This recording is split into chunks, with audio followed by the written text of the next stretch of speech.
At some point in recent history, something was quietly reversed. Intelligent people began to be ignored and stupid people began to be rewarded, not because they know something, but because they do not threaten anything. The modern world has discovered that ignorance is useful. Those who are too obedient have become examples. Those who are superficial have become role models. Those who are superficial have become leaders. Meanwhile, those who think too much are discredited, silenced, and isolated.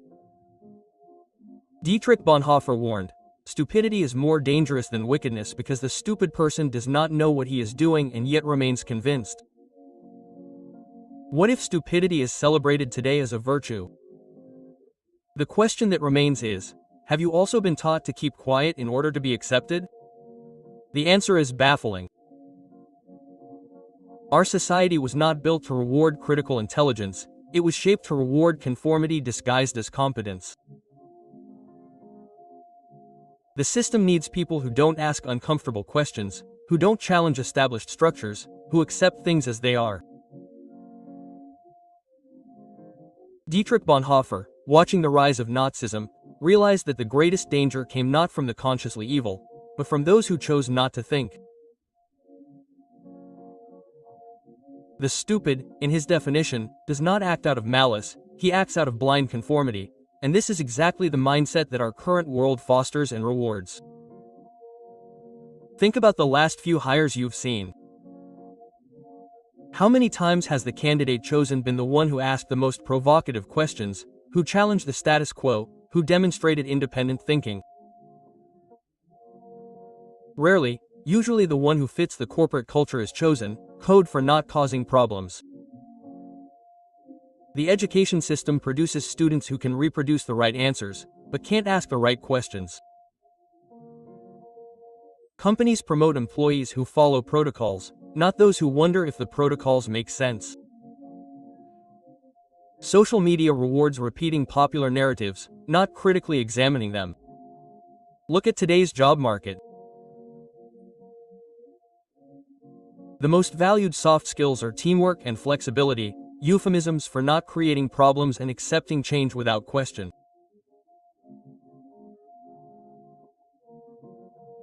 Leadership is defined as the ability to get others to follow you, not the ability to think independently. Even our daily conversations have been shaped to avoid intellectual discomfort. "Let's not talk politics" has become the social mantra for maintaining superficial peace. Questioning popular beliefs is seen as rude. Expressing skepticism is seen as negativity. Willful stupidity has become the most valuable currency in the modern world. It's safe, predictable, and doesn't threaten anyone. And until we acknowledge this, we'll continue to feed the system that keeps us trapped in collective mediocrity. But if stupidity is so useful to the system, what happens to those who insist on thinking? The critical thinker is the #1 enemy of superficial social harmony. He points out inconsistencies where everyone else would rather see consistency.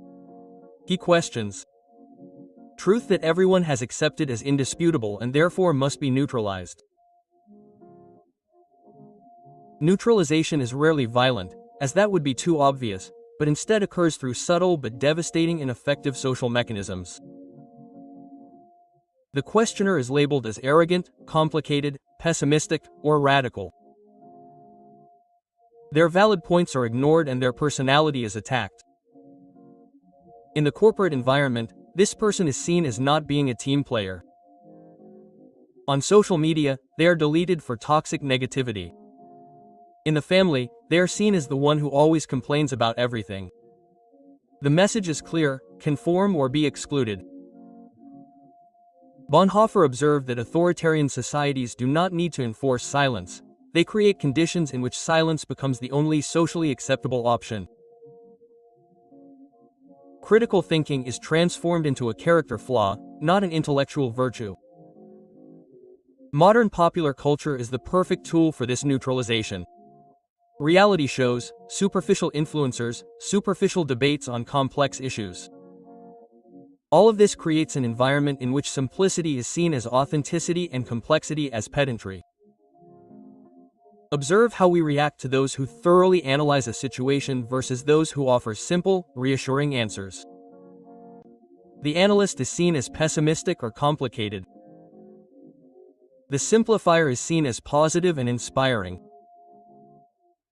This is no coincidence. It is a social conditioning that prioritizes comfort over truth. In universities, teachers who ask difficult questions are evaluated negatively by students. In journalism, reporters who probe too deeply are transferred to less prominent newsrooms.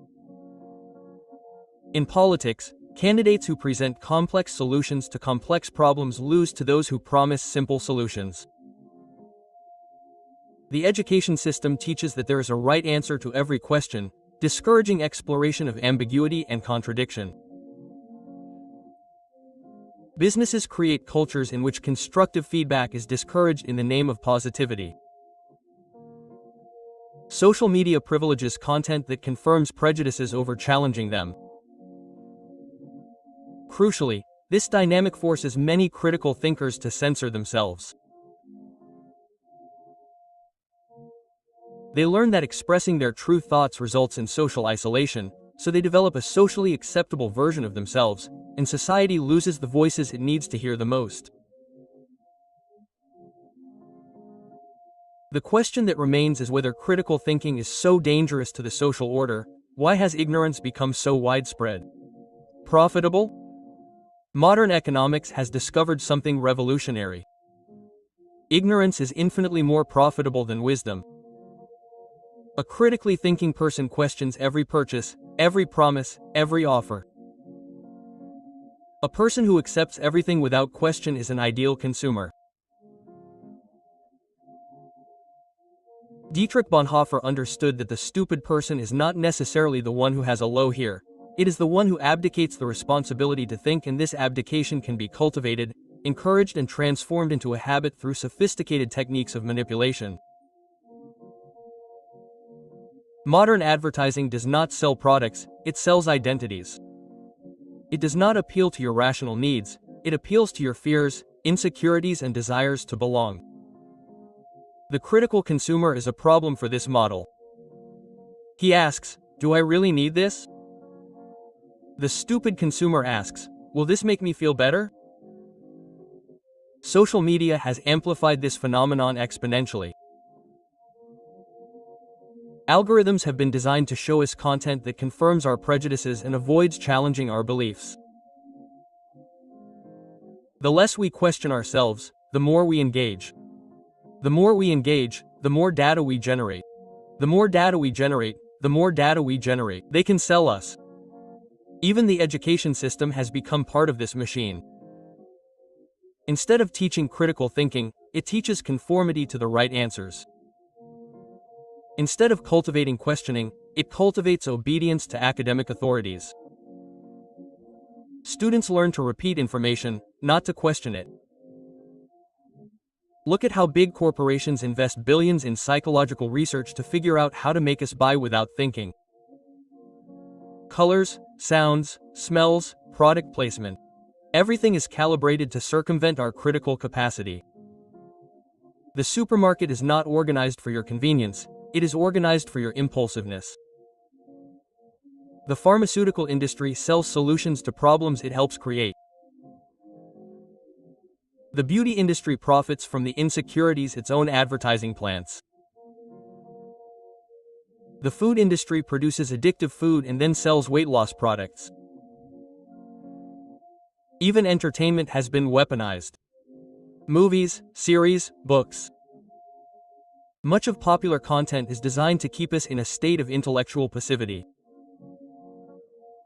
We consume narratives that do not require reflection, that do not challenge our prejudices, that keep us comfortable in our own minds. Ignorance. The strategy is brilliant. Create individuals who confuse consumption with fulfillment, who confuse information with knowledge, who confuse opinion with thought, and then reward this confusion with a sense of belonging, social validation, and material comfort.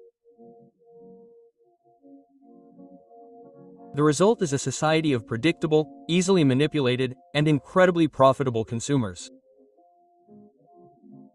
But this ignorance machine has an even more powerful fuel: our own moral laziness. Modern morality has undergone a perverse inversion. Virtue has become following the crowd, and vice has become thinking differently. Bonhoeffer called it the supreme moral danger, when the idiot becomes a cog in the wheel of evil without realizing it and is even proud of it. In Nazi Germany, he saw ordinary people become accomplices in atrocities not out of malice, but out of moral laziness. They chose not to think, not to question, not to take individual responsibility for what was happening around them. And most terrible of all, they felt virtuous for being obedient patriots. Today, this dynamic is being repeated on a global scale. The new social morality celebrates those who do not follow, who creates problems, who maintains harmony, who is positive. Even when harmony is built on injustice, even when positivity ignores real problems, observe how we react to those who question dominant narratives versus those who blindly accept them. The questioner is accused of spreading negativity or being conspiratorial. The conformist is praised for maintaining unity or being balanced. We have completely inverted values. Intellectual courage has become a defect and intellectual cowardice has become a virtue. This moral inversion is supported by a new form of social pressure, the tyranny of the emotional majority. We no longer need dictators to silence dissenters. All we need to do is create an environment in which expressing certain ideas results in social ostracism. The fear of being rejected by the group becomes stronger than the commitment to truth. The comfort zone of collective stupidity is seductive. There you never have to take responsibility for your beliefs. You never have to face the loneliness of independent thought. You never have to face the anguish of discovering you were wrong about something. Importantly, Bonhoeffer observed that the stupid cannot be convinced by reason because they did not arrive at their positions through reason, they arrived at them through the need to belong, to be accepted, to avoid the discomfort of thought, and our society has transformed this need into a moral virtue.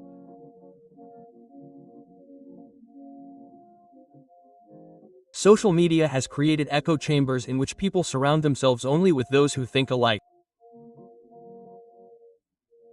This is no accident, it is a natural consequence of algorithms that maximize engagement through confirmation of biases.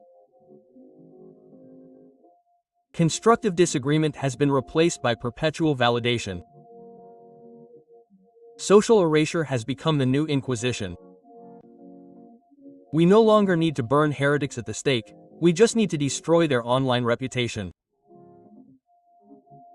The fear of being erased forces millions to hide their real thoughts, creating a society of well-mannered hypocrites.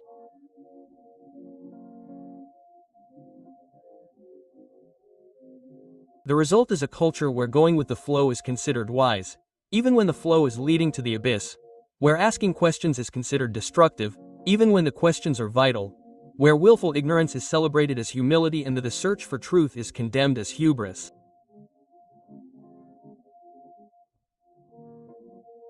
But how exactly is this culture of stupidity maintained day in and day out? The constant noise is not accidental, it's a strategy. As our attention is fragmented between notifications, trending topics, and empty controversies, our capacity for deep reflection atrophies, and that's exactly what the system needs to function. Bonhoeffer understood that stupidity thrives on noise. The more distracted the mind is, the less capable it is of forming independent judgments. Constant distraction creates a kind of artificial stupidity. Naturally intelligent, they behave stupidly because they have no time or mental space to think. Social media has been designed to exploit this vulnerability. Algorithms keep us in a state of perpetual half-attention, always reacting, never reflecting. Controversies are amplified not because they matter, but because they generate engagement. Complex debates are reduced to memes and hashtags. Modern entertainment serves the same function. Reality shows, formal series, movies that require no intellectual effort. All of this has been calibrated to keep us in a state of mental passivity. It's no coincidence that it's called entertainment. The literal word means to keep in between, to keep in suspense, to keep without progress. Even news has become entertainment. Complex information is transformed into sensationalist headlines. Context is sacrificed for emotional impact. The population is informed, but it doesn't understand anything that's really going on. The speed of modern information impedes intellectual digestion. Before you can process one story, 3 more have already grabbed your attention. Before you can ponder an idea, 10 more have already passed through your timeline. We live in a state of perpetual mental indigestion. This culture of distraction has a devastating side effect. It isolates critical thinkers. When everyone is busy with trivialities, those who care about profound issues are left alone. Intellectual solitude becomes the price of clarity, and many would rather give up clarity than pay that price. The system perpetuates itself. The more distracted the population is, the more they need distraction to cope with the anxiety of life without meaning. The more we consume empty entertainment, the less we tolerate the silence necessary for deep thought. The few who resist this dynamic are seen as weird, antisocial, or superior. Their refusal to participate in the culture of distraction is interpreted as rejection of other people, when in reality it is a desperate attempt to preserve sanity. Outrage porn, the culture of being outraged about everything, is part of this strategy. It keeps people emotionally exhausted, without energy for the issues that really matter. It is easier to be outraged about the controversy of the day than to confront the contradictions of one's own life. The end goal is not just to keep people distracted, it is to make critical thinking so socially unacceptable that it simply disappears from the culture. And we are dangerously close to that goal. Rewarded stupidity is not just a social phenomenon, it is a psychological weapon that attacks what is most essential in the human being, the capacity to say no, to resist, to maintain integrity in the face of collective pressure. Bonhoeffer believed that stupidity is the greatest obstacle to change, human freedom. Not external oppression, not physical violence, but the voluntary choice not to think. Because when you stop thinking, you stop being free, you become just a reflection of the forces around you. The modern system has discovered that it doesn't need to physically break people's resistance. All it needs to do is reward their intellectual surrender. Offer material comfort, social validation, and a sense of belonging to those who accept everything without question, and most will choose this option. Intellectual courage, the willingness to face uncomfortable truths, to question authority, to think for oneself, becomes too expensive. It is easier to accept ready-made narratives, to repeat approved opinions, to follow the social script, but this ease has a hidden price, the death of the soul. When you stop thinking critically, you stop being yourself. You become just an echo of the dominant voices, a puppet of the forces that manipulate you, a slave who doesn't even notice his chains. Lucidity, the ability to see reality as it is, not as we would like it to be, becomes a burden that few can bear, are willing to carry. It is more comfortable to live in collective illusions, even when those illusions lead us to the abyss. Inner resilience, the strength to hold on to one's principles even when everyone else abandons them, becomes a luxury few can afford. It is safer to yield to social pressures, even when it means betraying one's conscience. The result is a society of intellectual zombies, people who are technically alive but dead inside. They function, produce, consume, but do not live. They simply exist according to scripts written by others. The reward of stupidity creates a kind of social addiction. People become dependent on external approval, unable to form their own opinions. They need constant group validation to feel secure in what they think and feel. Bonhoeffer saw this happen in Nazi Germany. Ordinary people became complicit in atrocities, not because they were evil, but because they stopped thinking. And today we are seeing the same phenomenon repeated on a global scale. The only difference is that now the prison is thinner. There are no guards, no walls, only rewards for those who remain. Imprisoned and punished for those who try to escape. And most choose to remain imprisoned, because prison has become too comfortable to be abandoned. Rewarded stupidity is the cancer of civilization. It corrodes from within, destroying society's capacity for intellectual self-defense, and when a society loses this capacity, it becomes vulnerable to any demagogue, any manipulator, any force that knows how to exploit its willful ignorance. The final question is, do we still have time to wake up, or is it too late? Before we say goodbye, do you recognize these patterns in your life? If this message has touched your heart, write in the comments. I prefer the uncomfortable truth to the comfortable lie. Don't forget to share this content with those who need to wake up to this reality. Turn on the bell and subscribe for more reflections that challenge conventional thinking. See you in the next video.